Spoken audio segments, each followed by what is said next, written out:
Hello viewers, আমার এর আগের ভিডিওতে আমি ইউএস প্রেসিডেন্ট ডোনাল্ড ট্রাম্প নতুন এক্সিকিউটিভ অর্ডারের মাধ্যমে কিছু সুনির্দিষ্ট নন ইমিগ্রেন্ট ভিসার উপর আগামী 31শে ডিসেম্বর 2020 ইংরেজি তারিখ পর্যন্ত যে নিষেধাজ্ঞা প্রদান করেছেন তা নিয়ে আলোচনা করেছিলাম। উক্ত ভিডিওর লিঙ্ক আমার এই ভিডিও ডেসক্রিপশন বক্স এবং আমার এই ভিডিও শেষে দেওয়া আছে। আজকে আমি ইউএস প্রেসিডেন্ট ডোনাল্ড ট্রাম্প তার গত 24শে জুন 2020 ইংরেজি তারিখের নতুন এক্সিকিউটিভ অর্ডারের মাধ্যমে যে সকল ইমিগ্রেন্ট ভিসা ক্যাটাগরির উপর আগামী 31শে ডিসেম্বর 2020 ইংরেজি তারিখ পর্যন্ত নিষেধাজ্ঞা এক্সটেনশন অর্থাৎ বর্ধিত করেছেন এবং নিষেধাজ্ঞার মেয়াদকালীন সময়ে কারা ইমিগ্রেন্ট ভিসা অ্যাপ্লাই করতে পারবেন এবং কারা পারবেন না তা নিয়ে আলোচনা করব। আমার এই ভিডিওর গুরুত্বপূর্ণ সব তথ্য ইউএস সিটিজেন বা গ্রিন কার্ড হোল্ডার পিটিশনার ও তাদের পারিবারিক সদস্য এবং ইউএস ভিসা আবেদনকারী সহ সকলে যাতে দ্রুত জানতে পারেন তার জন্য আমার এই ভিডিওটি বেশি বেশি করে শেয়ার করুন। এছাড়াও ইউএস ভিসা ও ইমিগ্রেশন সংক্রান্ত গুরুত্বপূর্ণ সব তথ্য ও সর্বশেষ আপডেট পেতে আমার চ্যানেলের সাবস্ক্রাইব বাটন এবং পাশে থাকা বেল আইকনে ক্লিক করে সাথেই থাকুন। আমি আমার অন্য একটি ভিডিওতে ইউএস ভিসায় নতুন পাবলিক চার্জ রুলের অন্তর্ভুক্তি নিয়ে আলোচনা করেছি। উক্ত ভিডিওর লিঙ্ক আমার এই ভিডিও ডেসক্রিপশন বক্স এবং আমার এই ভিডিওর শেষে দেওয়া আছে। ইউএস প্রেসিডেন্টের গত 22শে জুন 2020 ইংরেজি তারিখের এক্সিকিউটিভ অর্ডার পর্যালোচনা বিশ্লেষণ করলে দেখা যায় ইউএস প্রেসিডেন্টের গত 22শে এপ্রিল 2020 ইংরেজি তারিখের এক্সিকিউটিভ অর্ডারের আন্ডারে গত 23শে এপ্রিল 2020 ইংরেজি তারিখ থেকে যারা 2 মাস অর্থাৎ 60 দিনের জন্য ইউএসতে প্রবেশ করতে পারেননি তারা ইউএস প্রেসিডেন্ট ডোনাল্ড ট্রাম্পের গত 22শে জুন 2020 ইংরেজি তারিখের এক্সিকিউটিভ অর্ডার অনুসারে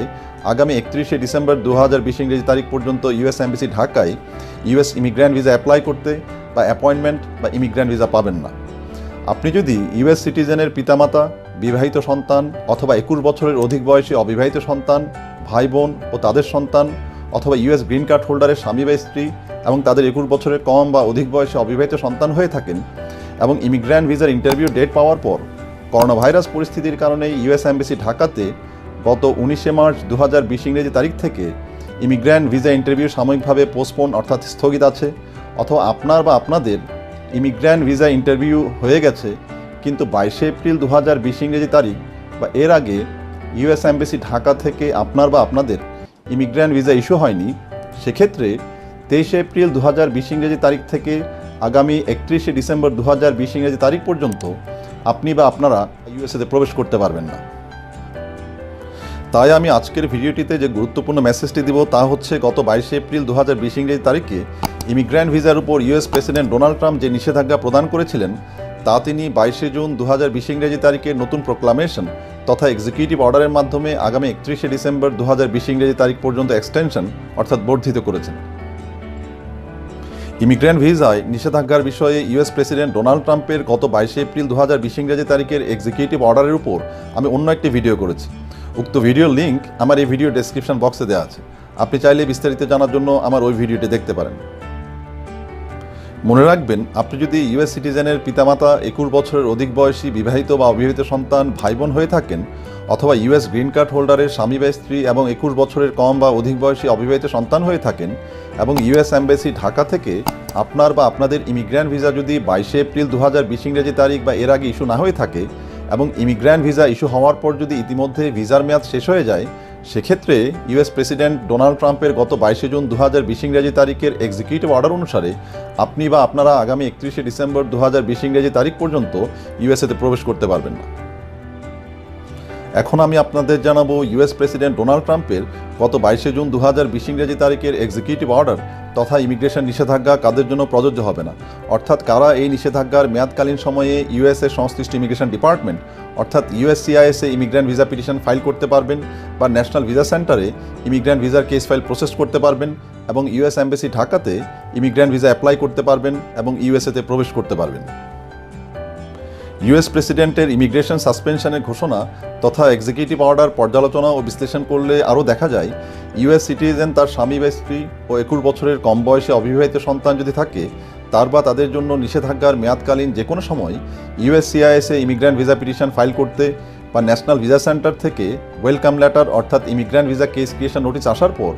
ইমিগ্রেন্ট ভিসার কেস ফাইল প্রসেস করতে এবং ইউএস এমবাসি ঢাকায় ইমিগ্রেন্ট ভিসা অ্যাপ্লাই করতে পারবেন। এক্ষেত্রে প্রেসিডেন্ট ডোনাল্ড ট্রাম্পের এক্সিকিউটিভ অর্ডার তাদের জন্য প্রযোজ্য হবে না। এছাড়াও ইউএস গ্রিন কার্ড হোল্ডার আপনারা যারা বাংলাদেশে প্রবেশের পর কোভিড-19 প্যান্ডামিক অর্থাৎ করোনা ভাইরাস পরিস্থিতির কারণে বা অন্য যে কোনো কারণে যা আপনার নিয়ন্ত্রণের বাইরে ছিল সে কারণে 1 বছরের অধিক সময় যাবৎ বাংলাদেশে অবস্থান করছেন, তারা ইউএস এম্বাসি ঢাকায় রিটার্নিং রেসিডেন্ট ভিসা অর্থাৎ SB1 ভিসা অ্যাপ্লাই করতে পারবেন এবং ভিসা পাওয়ার পর নিষেধাজ্ঞার মেয়াদকালীন সময়ে ইউএসএতে প্রবেশ করতে পারবেন। এক্ষেত্রে ইউএস প্রেসিডেন্টের এক্সিকিউটিভ অর্ডার আপনাদের জন্য প্রযোজ্য হবে না। আপনি যদি ইউএস গ্রিন কার্ড হোল্ডার হয়ে থাকেন সেক্ষেত্রে আপনি ইউএস ইমিগ্রেশন আইন অনুসারে বাংলাদেশে প্রবেশের পরবর্তী 6 মাস থেকে সর্বোচ্চ 1 বছরের মধ্যে ইউএসএতে প্রবেশ করতে পারবেন। বাংলাদেশি আমেরিকান সিটিজেন বাংলাদেশ থেকে তার অ্যাডপ্টেড চাইল্ডকে ইমিগ্র্যান্ট ভিসার মাধ্যমে ইউএসএতে নিয়ে আসতে পারবেন। এক্ষেত্রে ইউএস প্রেসিডেন্টের এক্সিকিউটিভ অর্ডার তাদের জন্য প্রযোজ্য হবে না। এছাড়াও গত 24শে জুন 2020 ইংরেজি তারিখের আগে বা পরে ইউএস এম্বাসি ঢাকা থেকে ইউএস সিটিজেনের স্বামী বা স্ত্রী এবং তাদের 21 বছরের কম বয়সী অবিবাহিত সন্তান যদি থাকে, তার বা তাদের যদি ইমিগ্র্যান্ট ভিসা ইস্যু হয়ে থাকে এবং মেয়াদ যদি শেষ না হয়ে থাকে, অথবা আপনি গ্রিন কার্ড হোল্ডারের বোর্ডিং ফয়েল, ট্রান্সপোর্টেশন লেটার বা ট্রাভেল ডকুমেন্ট বা রিটার্নিং রেসিডেন্ট ভিসা অর্থাৎ SB1 ভিসা ইস্যু হয়ে থাকে এবং মেয়াদ যদি শেষ না হয়ে থাকে, বা আপনি গ্রিন কার্ড হোল্ডারের যদি রি এন্ট্রি পারমিট থাকে এবং মেয়াদ যদি শেষ না হয়ে থাকে, সেক্ষেত্রে আপনি valid visa, boarding foil, transportation letter যেটি আপনার জন্য প্রযোজ্য তা নিয়ে ইউএসএতে প্রবেশ করতে পারবেন। এক্ষেত্রে ট্রাম্পের এক্সিকিউটিভ অর্ডার আপনার বা আপনাদের জন্য প্রযোজ্য হবে না। ইউএস প্রেসিডেন্টের ইমিগ্রেশন সাসপেনশনের ঘোষণা তথা এক্সিকিউটিভ অর্ডার পর্যালোচনা বিশ্লেষণ করলে দেখা যায়, ইউএস সিটিজেন তার পিতামাতা, ভাই বোন অথবা ইউএস গ্রিন কার্ড হোল্ডার তার স্বামী বা স্ত্রী 21 বছরের কম বা অধিক বয়সী অবিবাহিত সন্তানের জন্য ইউএস ইমিগ্রেশন ডিপার্টমেন্ট অর্থাৎ ইউএসসিআইএসে ইমিগ্র্যান্ট ভিসা পিটিশন ফাইল করতে বা ন্যাশনাল ভিসা সেন্টার থেকে ওয়েলকাম লেটার অর্থাৎ ইমিগ্র্যান্ট ভিসার কেস ক্রিয়েশন নোটিস আসার পর ইমিগ্র্যান্ট ভিসার কেস ফাইল প্রসেস করতে কোনো বাধা নেই। ইউএস প্রেসিডেন্টের গত 22শে এপ্রিল 2020 ইংরেজি তারিখের ইমিগ্রেশন সাসপেনশনের অর্ডার এবং গত 22শে জুন 2020 ইংরেজি তারিখের ইমিগ্রেশন সাসপেনশনের এক্সটেনশন তথা বর্ধিতকরণের ঘোষণাপত্র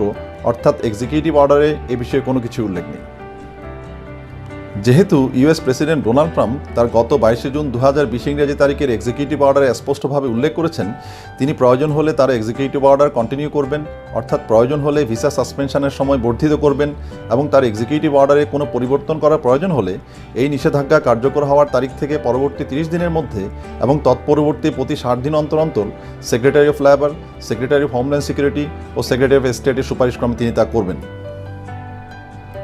ইউএস প্রেসিডেন্টের এক্সিকিউটিভ অর্ডার অ্যানালাইসিস করলে এটি বোঝা যায় যে ইউএস প্রেসিডেন্ট চাইলে নতুন এক্সিকিউটিভ অর্ডারের মাধ্যমে family immigrant visa petition filing এবং ন্যাশনাল ভিসা সেন্টারে ইমিগ্র্যান্ট ভিসার কেস ফাইল প্রসেস সাময়িকভাবে স্থগিত করে দিতে পারেন। তাই আমি বলবো, আপনি যদি বাংলাদেশে বসবাসকারী ইউএস সিটিজেনের স্বামী বা স্ত্রী, পিতামাতা, 21 বছরের কম বয়সী বা 21 বছরের অধিক বয়সী বিবাহিত বা অবিবাহিত সন্তান, ভাই বোন হয়ে থাকেন, অথবা ইউএস গ্রিন কার্ড হোল্ডারের স্বামী বা স্ত্রী এবং 21 বছরের কম বা অধিক বয়সী অবিবাহিত সন্তান হয়ে থাকেন এবং এখনও পর্যন্ত আপনার ইউএস সিটিজেন বা গ্রিন কার্ড হোল্ডার পিটিশনার হিসেবে আপনার বা আপনাদের জন্য যদি family immigrant visa petition file না করে থাকেন, সেক্ষেত্রে দেরি না করে ইউএস ইমিগ্রেশন ডিপার্টমেন্ট অর্থাৎ ইউএসসিআইএসএ family immigrant visa petition filing অথবা ন্যাশনাল ভিসা সেন্টার থেকে আপনার ওয়েলকাম লেটার অর্থাৎ immigrant visa case creation notice আসার পরবর্তীতে আপনার ইমিগ্র্যান্ট ভিসার কেস ফাইল প্রসেস এবং ইউএস এম্বাসি ঢাকায় আপনি ইউএস সিটিজেনের স্বামী বা স্ত্রী ও 21 বছরের কম বয়সী অবিবাহিত সন্তানের IR1, IR2 বা CR1 বা CR2 ইমিগ্র্যান্ট ভিসা প্রসেস, বা আপনি green card holder US embassy ঢাকায় আপনার রিটার্নিং রেসিডেন্ট ভিসা অর্থাৎ SB1 ভিসা বা বোর্ডিং ফয়েল প্রসেস ও লিগ্যাল সাপোর্টের জন্য অনতিবিলম্বে দক্ষ ও অভিজ্ঞ ইউএস ভিসা ও ইমিগ্রেশন স্পেশালিস্ট লয়ারের পরামর্শ নিতে পারেন।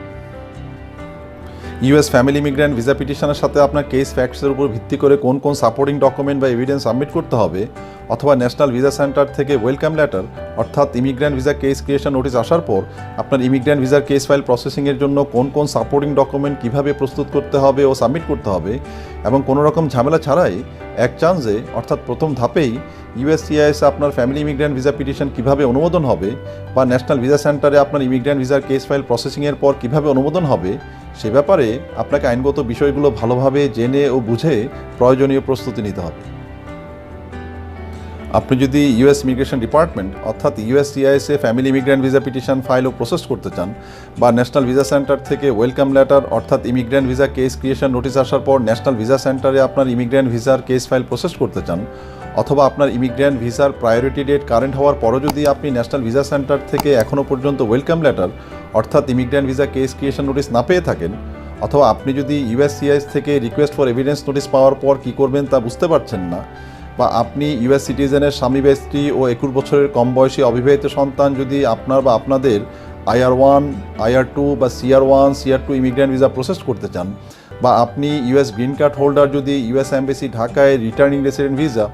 অর্থাৎ SB1 ভিসা বা বোর্ডিং ফয়েল প্রসেস করতে চান, বা আপনার ইউএস ভিসা যদি রিফিউজ হয়ে থাকে, সেক্ষেত্রে অনতিবিলম্বে আপনি এই বিষয়ে দক্ষ ও অভিজ্ঞ ইউএস ভিসা ও ইমিগ্রেশন স্পেশালিস্ট লয়ারের পরামর্শ নিতে পারেন। সবশেষে আমি আমার আজকের ভিডিওটি কিছু গুরুত্বপূর্ণ টিপস দিয়ে শেষ করব। মনে রাখবেন, বর্তমানে অনলাইনে অবাধ স্বাধীনতার কারণে ইউএস প্রেসিডেন্ট ডোনাল্ড ট্রাম্পের ইউএস ভিসা ও ইমিগ্রেশন সংক্রান্ত প্রোক্লামেশন অর্থাৎ এক্সিকিউটিভ অর্ডার নিয়ে বিভিন্ন প্রতারক চক্র ও সোকল্ড ভিসা কনসালটেন্ট বা ব্রোকার মিথ্যা, ভুল ও বিভ্রান্তিমূলক তথ্য প্রদান ও প্রচারণা চালাতে পারে। তাই আপনার গুরুত্বপূর্ণ ও স্পর্শকাতর ইউএস ইমিগ্রেন্ট ও নন ইমিগ্রেন্ট ভিসা আবেদন এবং মামলা পরিচালনার জন্য সোকল্ড অর্থাৎ তথাকথিত ভিসা কনসালটেন্ট বা ব্রোকার বা পরিচয় প্রতারক যাদের ইউএস ভিসা ও ইমিগ্রেশন মামলা পরিচালনা ও আইনগত প্রতিনিধিত্ব করার কোনো আইনগত অধিকার ও পেশাগত যোগ্যতা নাই, তাদের নানা রকম বিভ্রান্তিমূলক তথ্য ও কূটকৌশলের ধোকায় বা ফাঁদে পড়ে ভিত্তিহীন পরামর্শ ও সার্ভিস গ্রহণের অপূরণীয় ক্ষতি থেকে নিজেকে বিরত রাখুন। আপনার সঠিক সিদ্ধান্ত আপনাকেই নিতে হবে। কথাই বলে, ভাবিয়া করিও কাজ, করিয়া ভাবিও না। Thank you for watching this video.